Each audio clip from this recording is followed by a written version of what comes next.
வணக்கம் ஃப்ரெண்ட்ஸ், பிரபஞ்ச அழகி யூடியூப் சேனலுக்கு உங்களை அன்புடன் வரவேற்கிறேன்.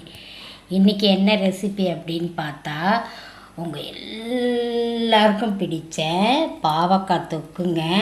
ஆனால் இது ஈஸியாக பண்ணலாம். எப்படின்னு பார்க்குறீங்களா? இந்த இருக்கு பாருங்கள். பாவக்காய் நல்லா 1 கிலோ எடுத்துருக்கேங்க, பெரிய பாவக்காய்.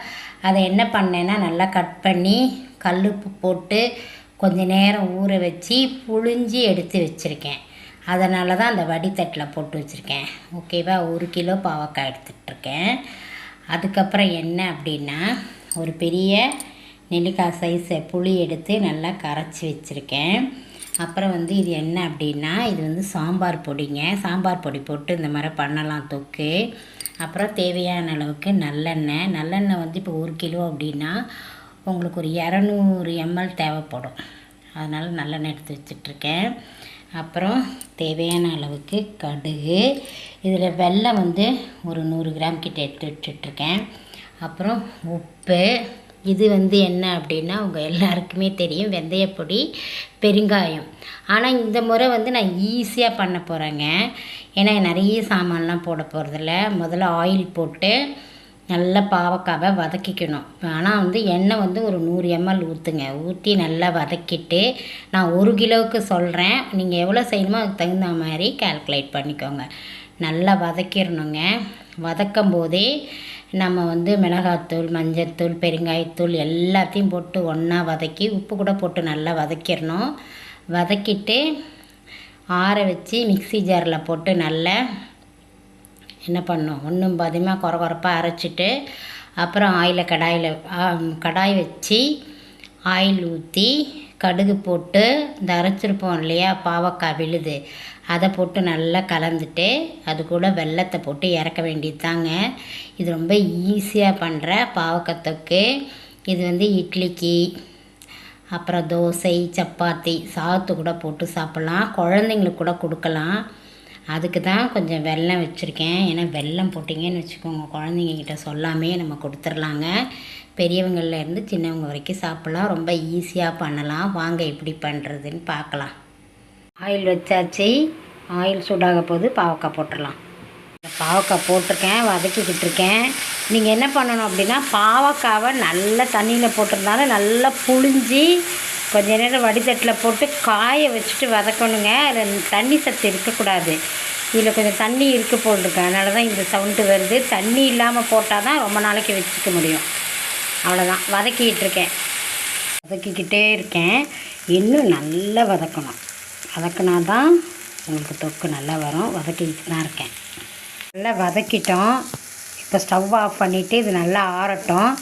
ஆறினோடனே மிக்ஸி ஜாரில் போட்டு நல்லா பரப்பரன்னு அரைச்சி எடுத்துக்கணும். மையாலாம் அரைக்கக்கூடாதுங்க. எடுத்துகிட்டு காட்டுறேன்.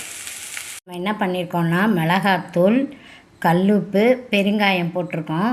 போட்டுட்டு இதை ஒரு சுற்றிட்டு அப்புறமா நம்ம பாவக்காய் போட்டுக்கலாம். நம்ம பாவக்காய் போட்டு ஒன்றும் பாதியமாக அரைக்கணும். ரொம்ப மையாலாம் விழுதாலாம் அரைக்க வேண்டாம்.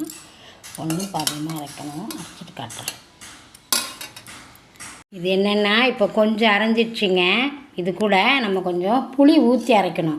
அப்போ தான் நல்லா அரைக்க வரும். ஆனால் ரொம்ப அரைக்கக்கூடாது, சொல்லியிருக்கேன். பெருன்னு தான் அரைக்கணும். இப்போது நல்லா அரைச்சாச்சுங்க. சூப்பராக அரைச்சிட்டேன். ஒன்றும் பாதியமாக இந்தளவுக்கு அரைச்சா போகிறோம்.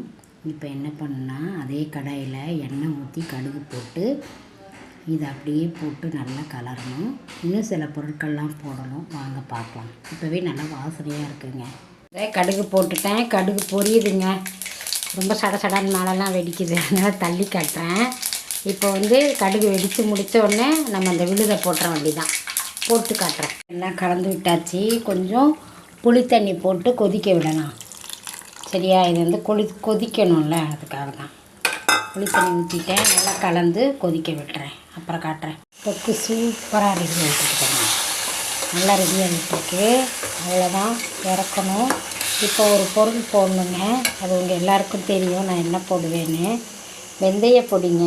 வெந்தயப்பொடி தான் கடைசியாக டேஸ்ட் கொடுக்கும். இது பாருங்க, வெந்தயப்பொடி போடுறேன். ஓகேவா? அடுத்து கொஞ்சம் வெல்லம் போடணும். இதை கலந்துட்டு ஃபைனலாக வெல்லம் போட்டாச்சு, அவ்வளோதான். வெல்லத்தை போட்டு கலந்து நம்ம தொக்கு ரெடி ஆகிடும். ஓகேவா? வெல்லம் ரெடி, எல்லாம் ரெடி ஆயிடுச்சு. பாவக்காய் தொக்கு ரெடி ஆயிடுச்சுங்க. பார்த்தா பாவக்காய் தொக்கு மாதிரியே தெரியாது, ஏன்னா அவ்வளோ சூப்பராக பண்ணியிருக்கிறேன். ரொம்ப ஈஸியாக பண்ணியிருக்கேன். இந்த முறை பிகினர்ஸ் கூட பண்ணலாங்க. இதில் வந்து 5 சுவையும் இருக்குங்க. புளிப்பு, உப்பு, காரம், இனிப்பு எல்லாமே இருக்குது. ஒரே ஒரு சுவை தான் இதில் இல்லை, துவர்ப்பு தான் இல்லை.